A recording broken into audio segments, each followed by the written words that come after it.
here's the average person, how do they, what can they do? Like, is there like a ABC that people can do to get ready for this?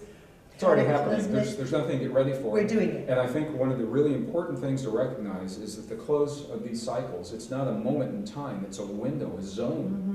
And the mathematicians tell us that our zone, our 2012 window, began right around 1980. It ends around 2016. That means we're already halfway through and well into whatever the changes are that so many are anticipating and expecting. They're already happening. And I think we're doing really well. And there are a lot of good things happening as well. But the key, and where this all comes together, is that our own science now is telling us that from the perspective of the fields that link all life, like the magnetic fields of our planet, there is no them and us, there's a we.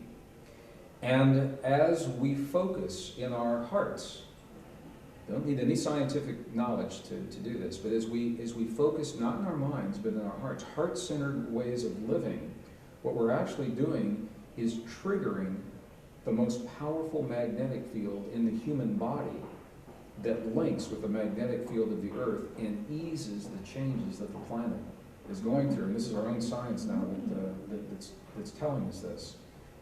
So for many people, they don't relate well to the science, but the fact that our most cherished spiritual indigenous traditions are now telling us that by moving into our heart, we may transcend many of the challenges of our lives. That resonates with a lot of people because it's the essence of who we are.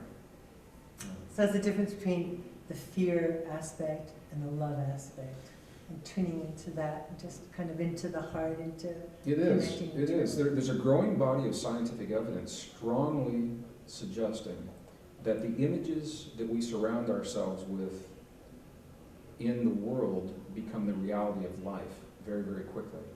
And as we surround ourselves through the media, frightening images of 2012 and destruction and collapse and the documentaries and the Hollywood movies and everything like that, we have to ask ourselves, what is the effect of reinforcing those kinds of images again and again and again? What do we do to give ourselves alternative alternative images of a very powerful future? And I think that's the value of Conscious Life Expo and these kinds of gatherings, because it gives us an opportunity to come together and do precisely that. And I want to thank you for the opportunity to do that here. Yeah, well, thank you, Greg. Yeah, it's so you. wonderful to have you. I'm absolutely And thank you for joining us. One thing, do you have any